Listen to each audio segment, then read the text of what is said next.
Maharashtra assembly का इजलास चल रहा है। उस बीच में विधानसभा के बाहर हमारे लीडर अबू आसिम आजमी साहब का एक प्रेस वालों को बयान देना और उसके बाद उनका पीछा उठा लेना और उनको विधानसभा से इस सेशन में बजट इजलास से सस्पेंड कर देना, ये कहीं ना कहीं एक बोलने वाले लीडर जो हमेशा जुल्म और नाइंसाफी के खिलाफ बोलते हैं, ऐसे लीडर के साथ नाइंसाफी है। इस ताल्लुक से कल हमने 3 बजे से 5 बजे तक धरना रखा है और सरकार में वो पार्टियां समाजवादियों को ये सिखा रही है कि मुल्क का, देश का हीरो कौन हो। जो पार्टी बीजेपी आरएसएस हमेशा से गांधी को गोली मारने वालों को अपना हीरो मानती हो, वो कम से कम समाजवादियों को सबक ना सिखाए तो बेहतर है। उस धरने में इस ताल्लुक से बात की जाएंगी। और मुल्क में ये भी देखा जा रहा है कि तमाम ही सेकुलर पार्टियां, उनके जब मुस्लिम लीडर कोई ऐसा बयान देते हैं जो अक़लियत की हिमायत में हो या मुसलमानों की हिमायत में हो, तो उनके लीडर या सच्चाई पर हो तो उनके लीडर उनसे पीछा छुड़ाने की कोशिश करते हैं। मगर हमारे राष्ट्रीय अध्यक्ष अखिलेश यादव जी ने उनके साथ खड़े रहे, उनकी हिमायत की। यही सेकुलर पार्टी की लीडरशिप होना चाहिए जो मुल्क में आज सिर्फ समाजवादी पार्टी में ही हमको दिख रही है। इसलिए हमें लगता है कि मालेगांव शहर समाजवादी पार्टी और मालेगांव शहर अबू आसिम आजमी साहब के साथ खड़ा रहना चाहिए और उस नाइंसाफी के खिलाफ धरने में शिरकत करना चाहिए, क्योंकि अबू आसिम आजमी साहब ऐसे लीडर हैं जो सिर्फ अपने हल्के के लिए नुमाइंदगी नहीं करते।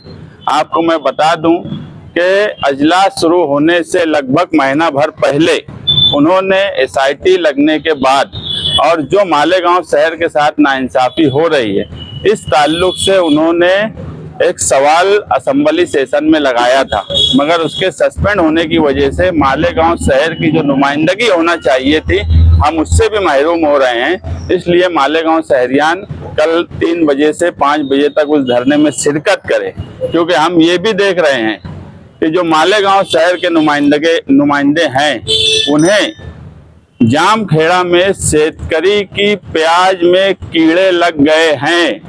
इस ताल्लुक से आज उन्होंने क्वेश्चन लगाया था कि जामखेड़े में, जबकि शेतकरियों के लिए बोलने के लिए महाराष्ट्र में बहुत से लीडर हैं। हमारा ये नहीं बोलना है कि शेतकरी के ताल्लुक से नहीं बोलना चाहिए, मगर जिस हल्के से चुन के आए हो वहाँ जो नाइंसाफी हो रही है उस ताल्लुक से उनका कोई क्वेश्चन नहीं रहा।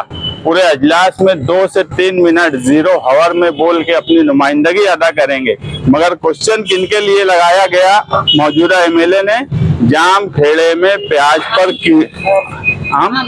खाम खेड़े में प्याज पर कीड़ी लग रही है और उस कीड़ी से अब ये क्वेश्चन लगाने का मकसद कोई कारोबारी आदमी है जो कीड़ानाशक दवा का इस्तेमाल करता है, वो उनके टच में है कि क्या है, मुझे इसका इल्म नहीं। मगर हमारी समझ में ये बात नहीं आती कि मालेगांव शहर के जो हालात हैं, उस हालात में इस तरह का क्वेश्चन लगाने का क्या मतलब है या क्या मायने है। इसका खुलासा मौजूदा एमएलए को करना चाहिए। और अबू आसिम आजमी जैसा लीडर जो अगर वहां पर नुमाइंदगी कर रहा था, उस वक्त उनके साथ खड़े होने की जिम्मेदारी भी थी, वो जिम्मेदारी भी नहीं निभाई गई। और हमें उम्मीद भी नहीं है, जो नुमाइंदा अपने शहर की आवाम के लिए नुमाइंदगी नहीं कर सकता, वो किसी और के लिए नुमाइंदगी करेगा, ऐसा हमको कभी उनसे उम्मीद नहीं रही। हमने पीछे भी एक मर्तबा प्रेस बुलाया था, उन्होंने एक इल्ज़ाम मुझ पर लगाया था कि शिवाजी महाराज के मुजस्समे पर, क्योंकि आजकल शिवाजी महाराज की चर्चा बड़ी महाराष्ट्र भर में है, और वहीं पर हमने धरना दिया था। उस धरने से हमें कामयाबी मिली थी कि सिविल हॉस्पिटल का एक हिस्सा जो जाने वाला था वो वापस रह गया, और उसमें उन्होंने कहा था कि मैंने 25,000 रुपया देकर फिरका परस्तों को वहां बुलाया। हजरत की ही जबान में अक्सर वो बोला करते हैं कि वो पाइप में आ गया, उसको टांग दिए। हमको वक्त इसलिए लगा कि हमारे जो एडवोकेट हैं वो एक अच्छी नोटिस बना कर दें, क्योंकि हजरत आप अपने आप पाइप में आ गए और इसका जवाब 7 दिन में दें। ये नोटिस उन तक पहुंच गई है, इसकी रिसीव्ड कॉपी भी हमको मिल गई है और कहीं ना कहीं इसको 4 दिन हो चुका है, 7 दिन में वो जवाब दे, नहीं तो हमने इसमें सिविल डिफेमेशन का केस उन पे दाखिल करने की हमारी पूरी तैयारी है। और जो आदमी हमेशा से झूठ बोले, लोगों को गुमराह करे, इसलिए इस मर्तबा हमने सोचे है कि अब आवाम के सामने सच्चाई आना चाहिए। इसी तरीके से एक तंजीम, इससे पहले भी मैंने कहा था कि वो तंजीम जो है सियासी इस्तेमाल में आती है मालेगांव शहर में, और वो तंजीम का मैं अभी इश्तिहार देखा तो उस इश्तिहार में तंजीम ने चंदा मांगने के लिए, इससे पहले तो मेरी नज़र से चंदे की बात इश्तिहार की शक्ल से नहीं गुजरी, मगर इस मर्तबा इश्तिहार दिया गया। और हमने पहले भी बोला था कि ऐसी तंजीम जो मजहबी नाम से चंदा जमा करे, कौम मिल्लत के नाम से चंदा जमा करे और उसका इस्तेमाल सियासी तौर पर करे, ऐसी तंजीमों को मालेगांव शहर के लोग चंदा ना दें।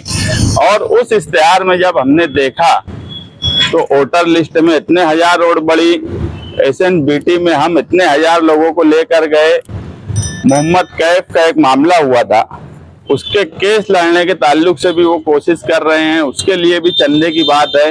इसी तरीके से लाडली बहन स्कीम में तरह तरह की सारी ये जो मामलात उन्होंने लिखे हैं एक मजहबी तंजीम ने, उसका इस्तेमाल वो पूरी तरीके से हर वक्त सियासी तौर पर करते आ रही है।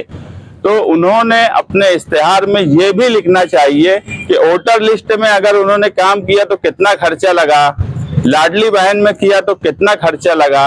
SNBT हॉस्पिटल जो है वो खुद पैसा देता है, खुद खर्च करता है, और जिन लोगों को लेकर जाया जाता है उनसे भी आने जाने का पैसा वो तंजीम लेती है, तो वो भी खुलासा करे और उनका खर्च कितना होता है वो भी लिखे। क्योंकि वहां पर कुछ लोग ऐसे हैं जो ये बोलते हैं कि हम मुफ्त में हमारी खिदमत अंजाम दे रहे हैं। उस तंजीम से जुड़े हुए कुछ लोग, जब सियासी इस्तेमाल की बात आती है तो अपने आप को मुफ्त में खिदमत देने की बात करने वाले, अगर उसमें कुछ खर्च लिखे गए हैं तो बाकी जितने खर्च किए गए हैं वो भी आवाम के सामने लाना चाहिए। नहीं तो ऐसी तंजीम जो बिल्कुल सियासी हो चुकी है मालेगांव शहर में, उसको चंदा कतई नहीं देना चाहिए। देखिए, हमने पहले भी किसी तंजीम का नाम नहीं लिया, अभी भी किसी तंजीम का नाम नहीं ले रहे हैं, मगर तंजीम को खुद समझ रहा है कि वो सियासी इस्तेमाल हो रही है, शहरियान को खुद समझ रहा है कि कौन सी तंजीम सियासी इस्तेमाल हो रही है, तो शहरियान भी समझ रहे हैं और वो तंजीम भी समझ रही है।